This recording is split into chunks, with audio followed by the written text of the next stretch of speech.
The question says distance between two neighboring atoms is minimum in.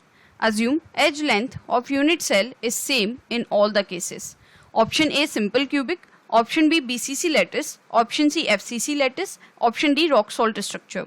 हमसे इस question में पूछा जा रहा है कि इनमें से किस में दो नेबरिंग एटम्स के बीच में मिनिमम डिस्टेंस होगी. हमें अज्यूम करना है कि यूनिट सेल की एज लेंथ सभी केसेस में सेम है. तो यहाँ पे सबसे पहले हम एक यूनिट सेल बना लेते हैं. इस यूनिट सेल के सभी कॉर्नर्स पे एक एक एटम हम यहाँ पे मेंशन कर देते हैं to represent simple cubic like this.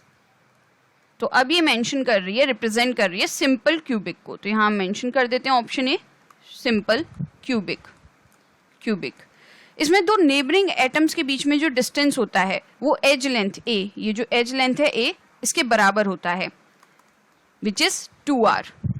वहीं अगर हम बात करें ऑप्शन बी बीसीसी लेटिस की, बीसीसी लेटिस, तो सिंपल क्यूबिक के अगर मान लीजिए जो बॉडी है इसके सेंटर में हम एक एटम को और यहाँ पे प्लेस करें तो ये बन जाएगा बीसीसी लेटिस.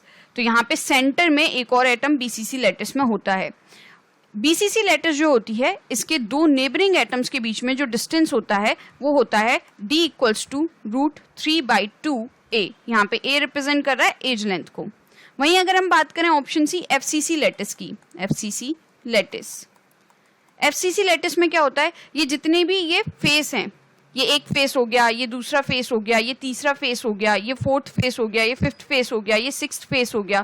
तो ये जितने भी फेसेस हैं इनके सेंटर पे एक एक एटम होता है. तो यहाँ पे हम इसको सिंप्लीफाई तरीके से समझने के लिए केवल एक फेस ले लेते हैं, ये फ्रंट वाला. तो यहाँ पे होता क्या है, मान लीजिए ये एफसीसी लेटिस का एक फ्रंट फेस है. यहाँ पे कॉर्नर्स पे इस तरीके से एटम्स रहते हैं और यहाँ पे ये फेस के सेंटर में एक एटम होता है. यहाँ पे अगर हम बात करें दो नेबरिंग एटम्स के बीच में डिस्टेंस की, तो एफसीसी लेटिस के केस में ये होता है d इक्वल्स टू a/√2. अब अगर हम बात करें option D rock salt structure की, so it is option D rock salt structure. तो बेसिकली इसमें सोडियम आयन और क्लोराइड आयन होते हैं. तो यहाँ पे हम इसको समझ लेते हैं. मान लीजिए ये भी हम एक फेज लेकर के ही कर रहे हैं क्योंकि ये भी एक तरह का एफसीसी टाइप का स्ट्रक्चर होता है, लेकिन उससे थोड़ा सा अलग होता है. किस तरीके से वो हम समझ लेते हैं. ये भी हमने एक इसका फ्रंट फेज ले लिया यूनिट सेल का. यहाँ पे कॉर्नर्स पे एटम है और फेस के सेंटर में एटम है. तो अब ये लग रहा है कि ये बिल्कुल एफसीसी टाइप का है. ये जो यहाँ पे आयन होगा, यहाँ पे होगा ये सोडियम आयन. ये होते हैं ये सोडियम आयन. ये भी जो ये सेंटर में प्रेजेंट है ये भी सोडियम आयन है, ये वाला.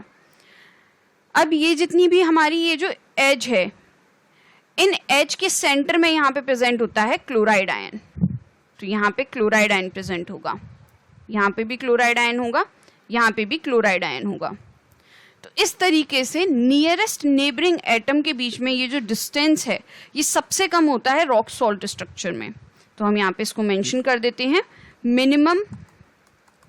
minimum distance between I'll just write this below here, between neighboring atom is found in rock salt structure,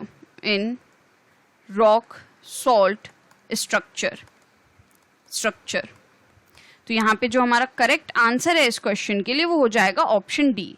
तो यहाँ पे हम देख लेते हैं जो हमारा करेक्ट आंसर है वो है option D rock salt structure.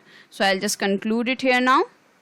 I will write this at the end. thus the correct answer